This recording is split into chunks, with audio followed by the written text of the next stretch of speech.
Convidamos agora Álvaro Malaguti, que é gerente de relacionamento com as comunidades de Cultura, Artes e Humanidades na Rede Nacional de Ensino e Pesquisa, RNP. Ele vai fazer a sua conferência com o tema Cinemas e os Desafios da Expansão do Parque Exibidor Brasileiro. Podem as universidades dar alguma contribuição? Vamos saber agora. Por favor, Álvaro Malaguti. Bem-vindo, meu amigo. À vontade.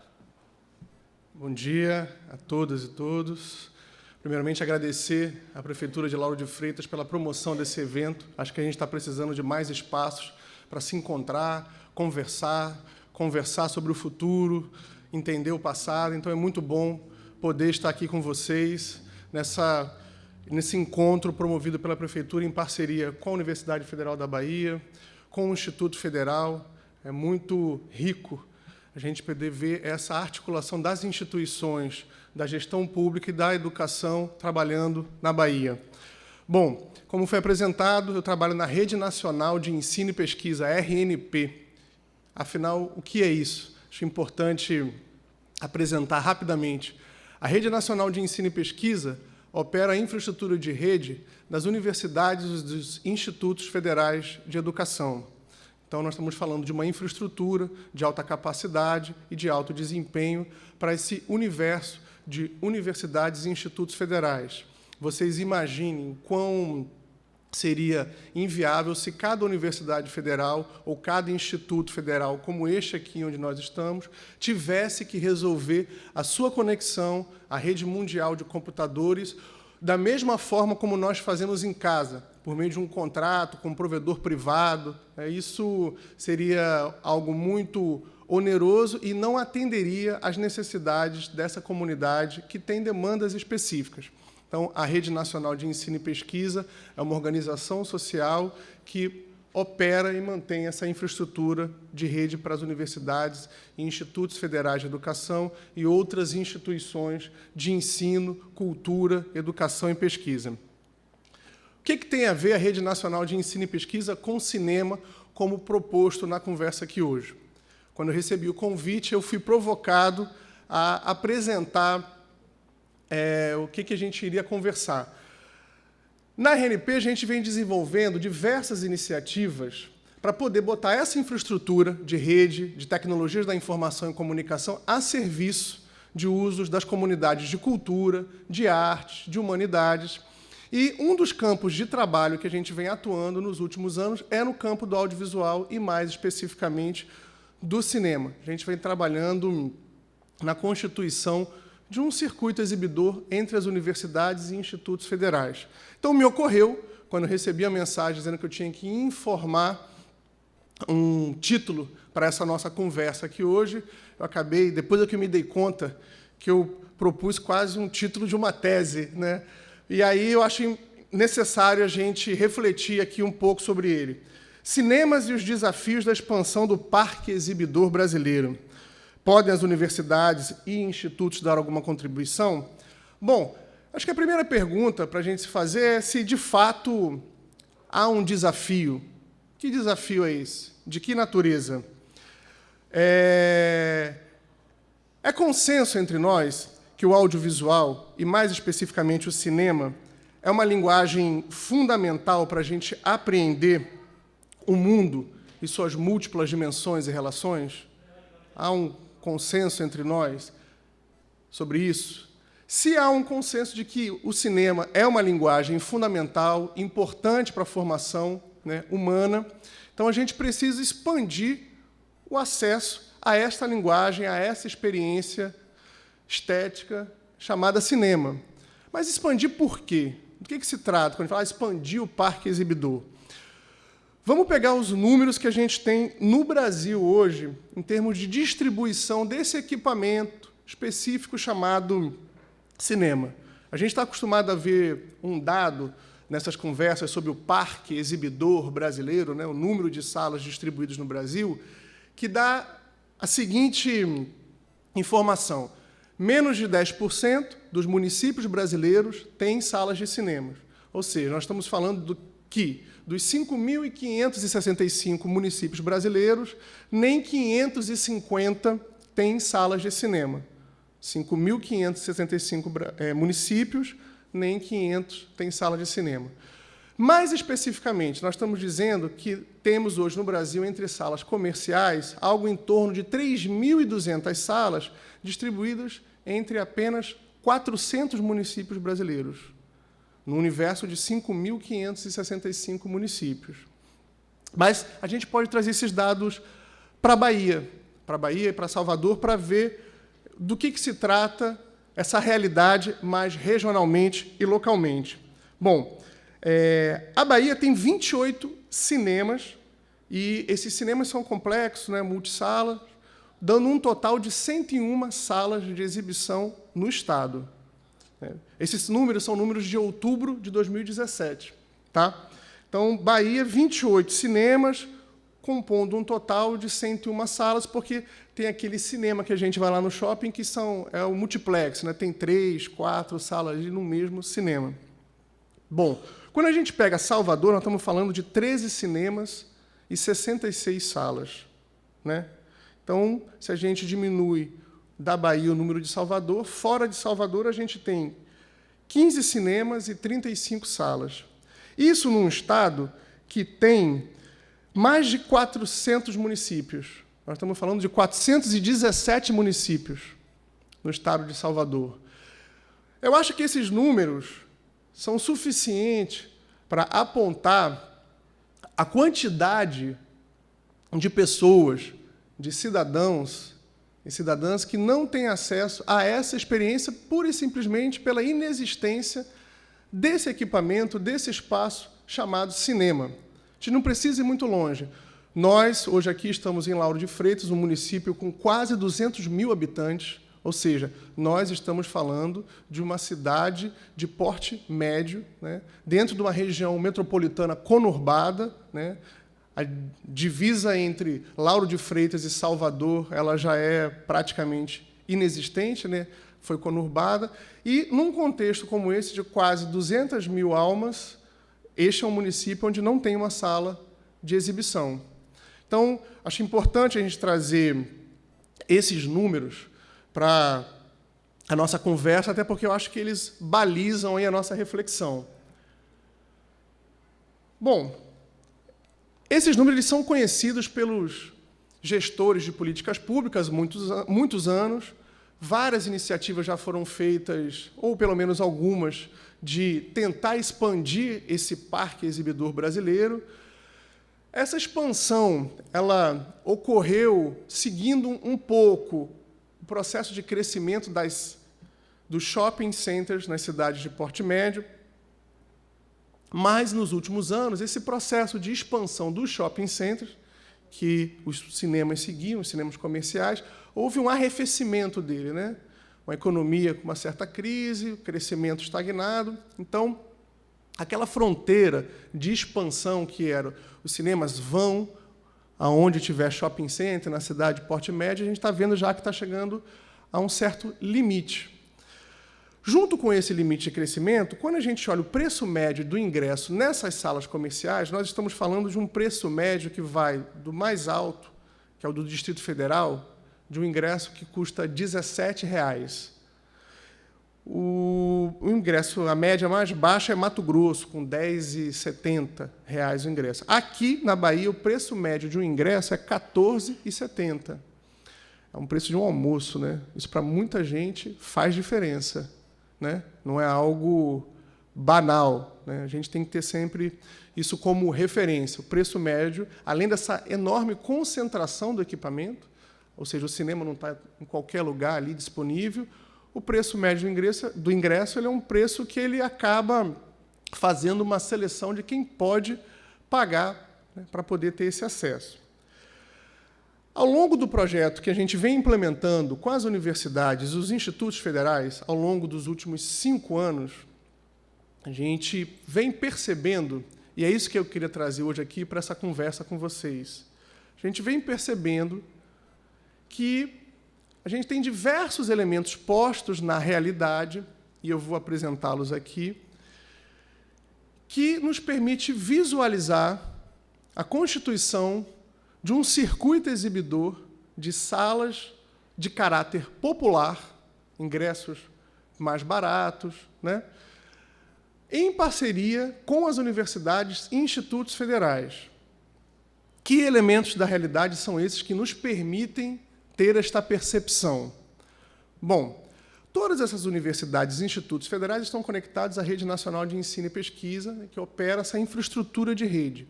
Distribuir conteúdo para esse território nacional, para essas instituições que estão aí dispersas no território nacional, não é um problema logicamente, né? O que antigamente era um problema. Quando o cinema era analógico, um longa-metragem tinha de 6 a 8 latas de filme, cada uma pesando 20 quilos. Imagina o trabalho logístico de você levar um filme. Hoje em dia, o digital ele potencializa a distribuição via rede.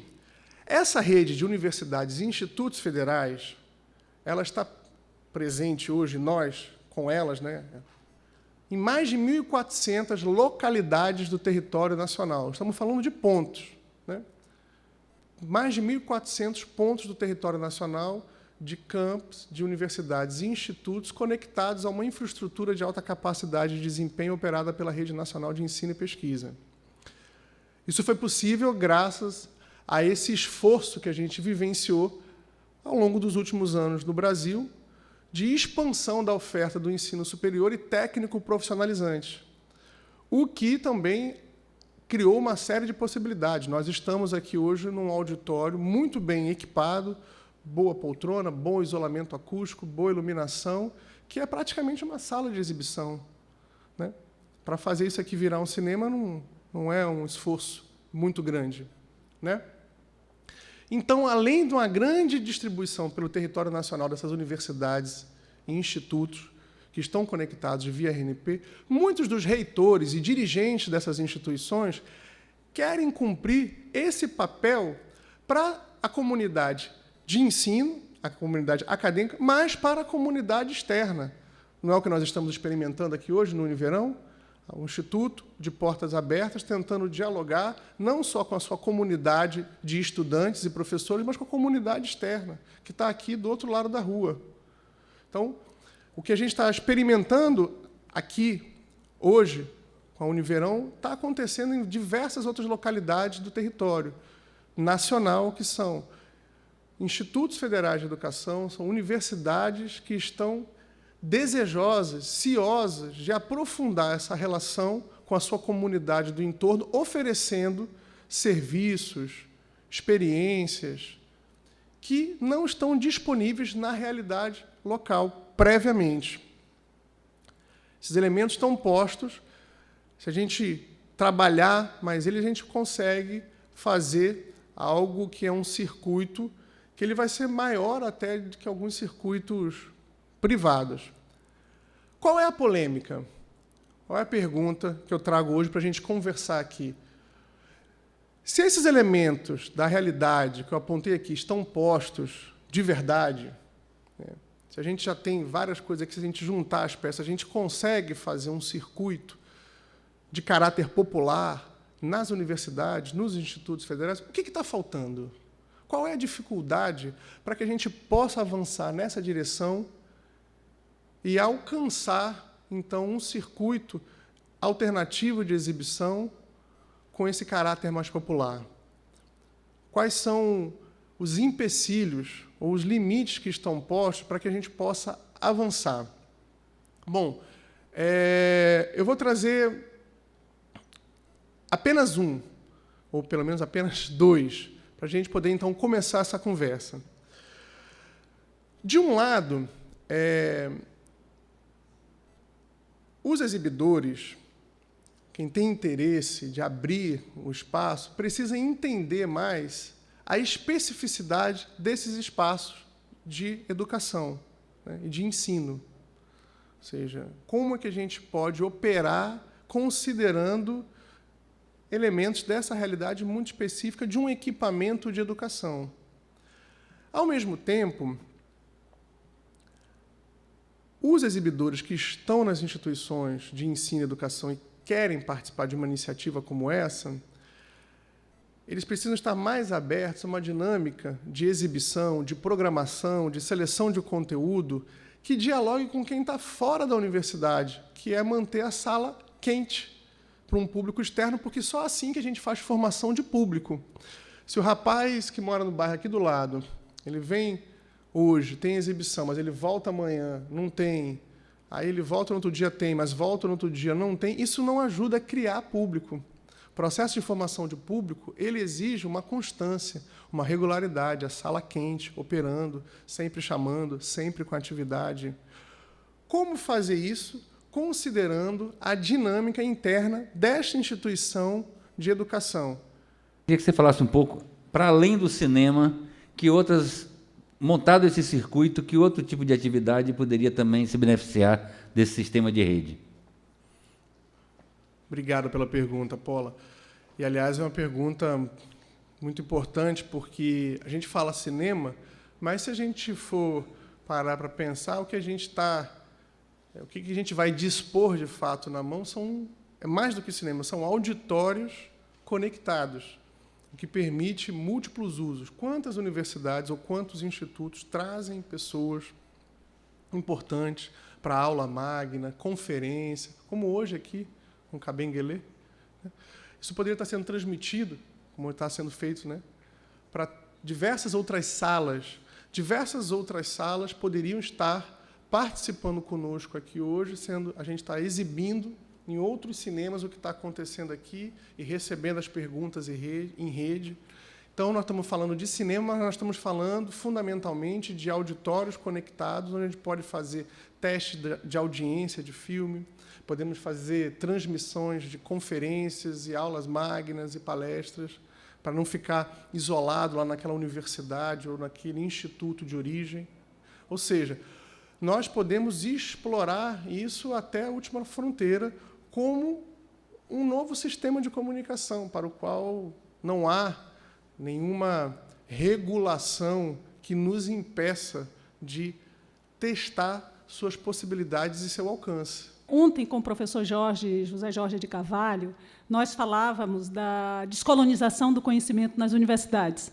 Acho que é um tema muito relacionado com a questão que trazes em relação à abertura desses espaços de ensino superior, para dialogar, fazer esse diálogo com a comunidade, com a população, de uma forma geral. Os desafios que a gente tem nas nossas universidades, nos nossos institutos superiores, para trabalhar de uma forma diferente com essa questão, com essa relação com a comunidade.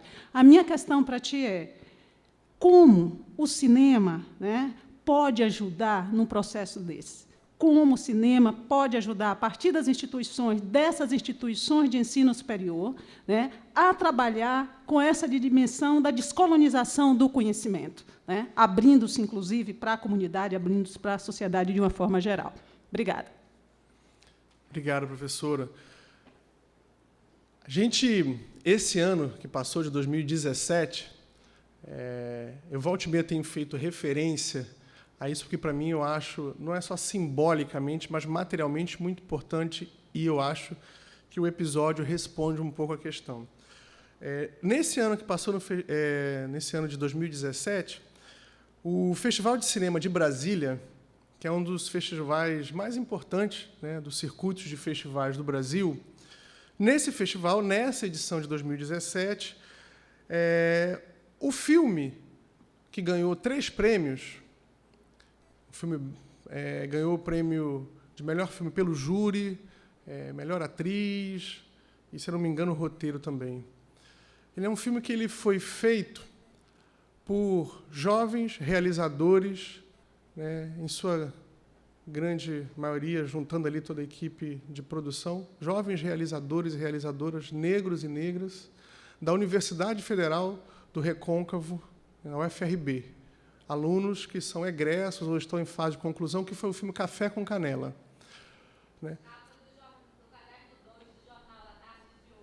Capa do caderno 2 do Jornal da Tarde de hoje, segundo Tati. Então, perceba, foi um filme que, nos debates, inclusive sobre identidade, racismo, um filme que polemizou gerou bastante polêmica, né? E um filme que foi feito com um orçamento nem de longe se aproxima dos enormes orçamentos das grandes produções, ainda que nacionais. Então, eu acho que uma situação como essa ilustra o que estava, e eu acredito que ainda está, em curso de mudança no país. Quando a gente tem um dos maiores festivais de cinema do país, em que a presença, e é uma presença com produção, com narrativas, com qualidade, ela vem de jovens que estão vindos, que são frutos desse processo de expansão da oferta do ensino superior, da interiorização desses equipamentos culturais. Eu acho que situações como esta apontam o potencial de descolonização que o audiovisual e a sua potência, né, de linguagem tem para a educação, para a cultura e para uma autocompreensão, né, nossa, né, enquanto sociedade. Né? Porque é isso, a gente precisa se constituir ainda enquanto povo, sociedade. A gente está num país em que o Estado ele existiu antes de tudo. Né? Antes da ideia de comunidade, povo, sociedade, existia um Estado, existia uma administração. Então, a gente tem esse desafio. Né? Estamos lidando agora com um momento com muitas polêmicas envolvendo a identidade, né? Identidade de gênero, a questão racial, que é positivo porque isso vai decantar uma alta compreensão do que nós somos enquanto formação, de onde que a gente pode ir. E o audiovisual ele pode ajudar nisso de uma forma assim, porque eu acredito, e eu acho que a gente concordou aqui hoje, que esta é uma linguagem muito potente e fundamental para o processo de formação. Então, é isso. Acho que o que a gente viu no ano de 2017, no Festival de Brasília, aponta o que a gente tem de possibilidades pela frente se a gente explorar o que já foi posto de recurso ao longo da caminhada que a gente fez até aqui. Agradecer a sua participação aqui, tá? As suas considerações. Bom, eu que, mais uma vez, agradeço à Prefeitura de Lauro de Freitas, ao Grupo de Pesquisa da Universidade Federal da Bahia, ao Instituto Federal também, aqui, a abertura. Fico muito feliz e com um espírito animado e alimentado de poder estar aqui com vocês, porque isso mostra que a gente está fazendo tem um sentido. Né? A pior coisa é se a gente tivesse a sensação de que a gente está ali, né, vendendo uma ideia que não tem aderência à realidade, e estar aqui hoje com vocês, pelo menos para mim, me parece um indicador de que a gente está fazendo algo que tem uma aderência com a realidade. O trabalho que a gente vem desenvolvendo em cultura, artes e humanidades na RNP não é exclusivo com o audiovisual, estamos trabalhando em outras frentes, né, relacionadas a acervos, patrimônio digital e as tecnologias da memória, que também tem uma interseção, porque, à medida em que esses patrimônios, né, estão preservados, digitalizados, bem descritos, isso facilita a produção cultural, facilita a pesquisa. Quem quiser conhecer mais sobre o trabalho que a gente vem desenvolvendo no âmbito da cultura na RNP, eu ainda vou permanecer aqui o dia de hoje, e também depois eu vou disponibilizar as apresentações aí do projeto Cinemas em Rede, e estamos aí para conversar. Muito obrigado mais uma vez pelo tempo e pela atenção de vocês. Maravilha. Nós ouvimos Álvaro Malaguti, que é gerente de relacionamento com as comunidades de cultura, artes e humanidades na Rede Nacional de Ensino e Pesquisa, e com certeza as universidades podem sim dar muitas contribuições para a expansão do parque exibidor brasileiro, cinema e tudo mais de bom que a gente possa mostrar.